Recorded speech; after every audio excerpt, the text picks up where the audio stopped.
नमस्कार, मैं मानसी और आप देख रहे हैं पाठक राज न्यूज। जैसे कि हम सभी जानते हैं, अभी 30 जुलाई से सावन का महीना शुरू होने जा रहा है। सावन के महीने की अपनी ही कुछ खासियत है, कुछ मान्यताएं हैं, कुछ आस्था है लोगों की। और इसी विषय पर बात करने के लिए आज हमारे साथ मौजूद हैं 108 करणगिरी महाराज जी। सबसे पहले महाराज जी, आपका बहुत स्वागत है हमारे साथ जुड़ने के लिए। मैं चाहती हूँ आप हमारे दर्शकों को अपने बारे में बताएं।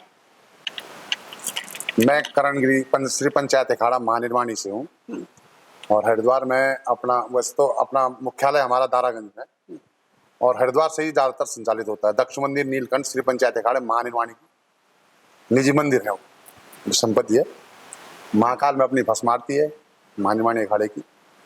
बहुत साधु संत हैं और बहुत जगह स्थान है पूरे भारतवर्ष में, जगह जगह धार्मिक गतिविधियों में संलिप्त हैं। हम यहाँ बैठे हैं हरिद्वार से आके, यहाँ हो गया हमको 10 साल। यहाँ जो शिव मंदिर है बहुत प्राचीन है, मतलब इसकी मान्यता ये है कि पांडवकालीन है। हम भी जब यहाँ घूमने आए थे, हमने देखा कि भाई बहुत दिव्य स्थान है, रुक गए हम यहाँ, रुक गए तो तब से यही जमे। आपका आध्यात्मिक करियर कैसे शुरू हुआ, कब से शुरू हुआ, क्या सफर रहा है आपका, उसके बारे में बताइए। तो लगभग 26 साल हो गए घर छोड़े हुए। जब आए थे, अब कैसा बैराग आ गया मन में आया। गुरुजी मेरे हरिद्वार में रहते थे, मैं आता जाता रहता था। अब आना जाना हुआ तो फिर मन आध्यात्मिक तरफ ही मुड़ गया, थोड़ा बैराग टाइप पे आ गया। लगा कि भाई घर में और भी भाई हैं, कर लेंगे अपना, अब मैं चलते इसी रास्ते में।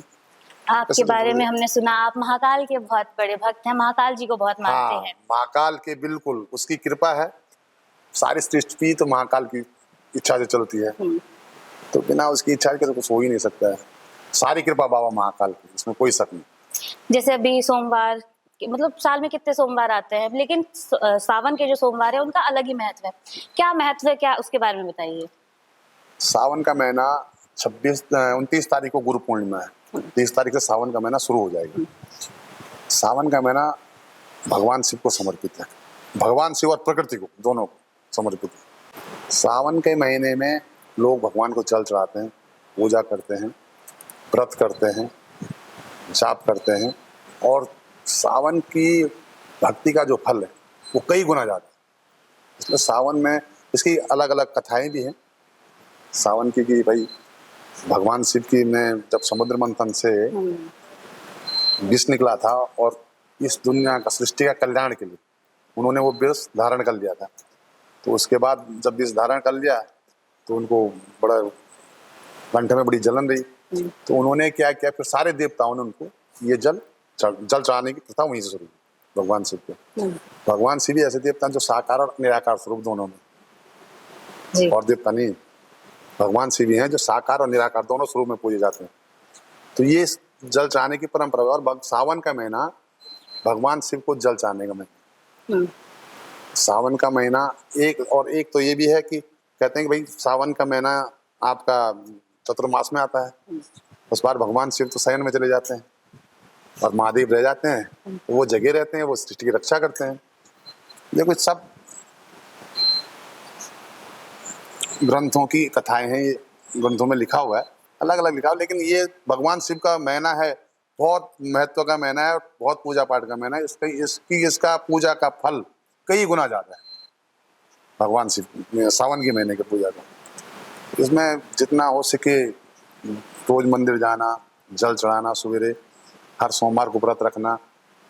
इस महीने तामसिक चीजों से दूर रहना चाहिए, जो लोग देते हैं उनसे दूर रहना चाहिए। सावन कम से कम इस पवित्र महीने पर आपने पूरे साल भर जितना पूजा और वो पाठ किया होगा, जाप किया होगा, इस सावन में जितना पूरे साल के बराबर फल है। क्या विधि होती है उस व्रत की, सावन के सोमवार में जब हम व्रत रखते हैं, क्या पूरे दिन की विधि होती है? सावन की विधि यही है कि आप सबसे पहले तो तामसिक चीज से बहुत दूर हो।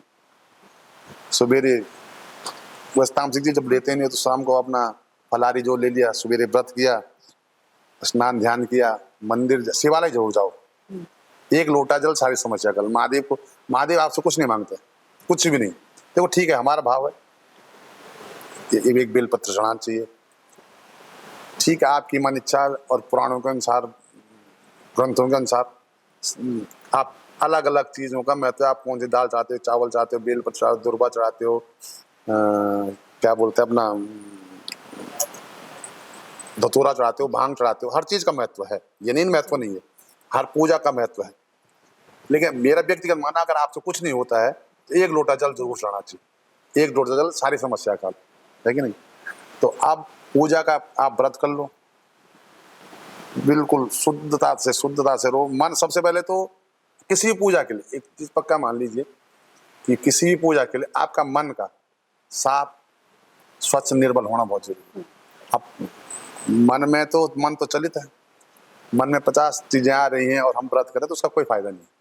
अगर ना हो सके तो नहीं करो, एक लोटा जल चढ़ा दो।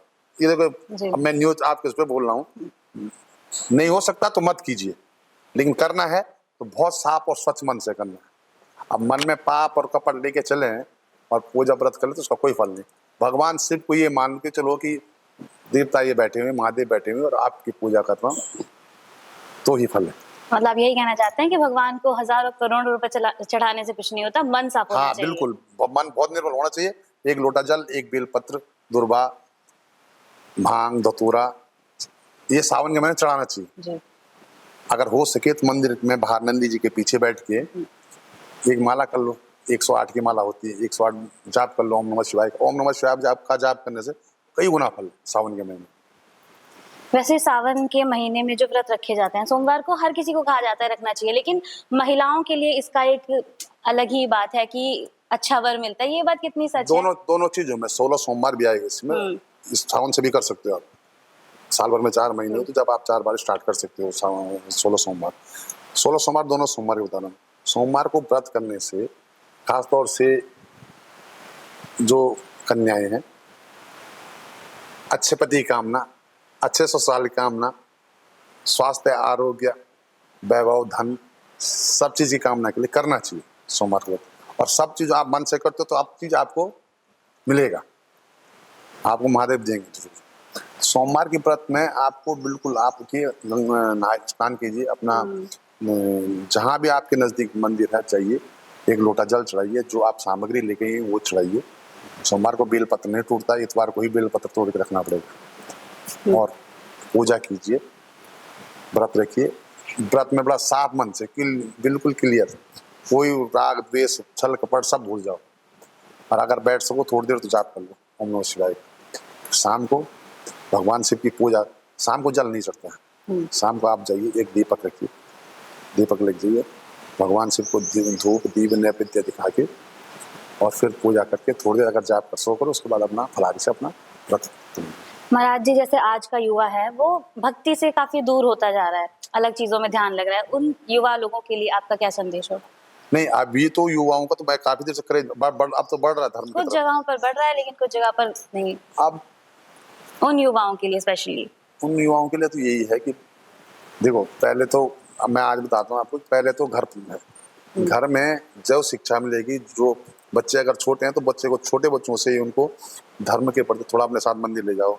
धर्म के प्रति उनका जैसे घर वालों का आचरण रहेगा वैसे ही उनका भी आचरण होगा। आज की युवाओं के लिए संदेश है, भगवान की तरफ जाएंगे तो सब कुछ मिलेगा। ये प्रकृति नाशवान है, यहाँ कुछ इस तरह कुछ भी नहीं।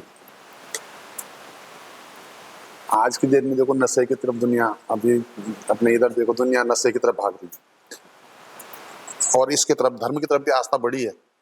जो सरकार ने कुछ काम किए हैं उनमें से धर्म की तरफ भी राम मंदिर है, चाहे महाकाल का कॉरिडोर है, जिन मंदिरों का नवीनीकरण हुआ है, लोगों की आस्थाएं तो बढ़ी। तो नए लोगों के लिए, नए लड़कों के संदेश है धर्म की तरफ बढ़े, भगवान की तरफ भक्ति करेंगे तो सब कुछ मिल सकता है। अब हम बात करते हैं इस मंदिर के बारे में, जिस मंदिर में अभी हम उपस्थित हैं। इसकी शुरुआत कैसे हुई, कब आपने ये मंदिर बनाया और साथ ही यहाँ पर कितना समर्थन मिलता है लोगों का, यहाँ के जो खर्चे हैं वो किस तरह से होते हैं, उसके बारे में बताइए। ये मंदिर कब का ये तो मुझे भी नहीं पता, ये तो यहाँ के लोकल लोगों को भी पता। यहाँ की मान्यता ये है कि ये पांडवकालीन है। ये कुरुक्षेत्र की भूमि तो रही है, जो पांडवों ने 5 गांव मांगे तो अगल बगल ये सारे हैं, सोनीपत ये सब, तिलपत ये सारे गांव हैं। तो पांडवकालीन ये क्षेत्र तो रहा ही है। मुझे यहाँ 10 साल हो गए। मैं ऐसे ही घूमने आया था, थोड़ा सा यहाँ मंदिर पर मैंने देखा तो मंदिर में बहुत छोटी पिंडी स्वयं शिवलिंग है। तो मुझे लगा यहाँ देखो बड़े पीपल नीम त्रिवेणी एक ही जगह ऊपर में, जी।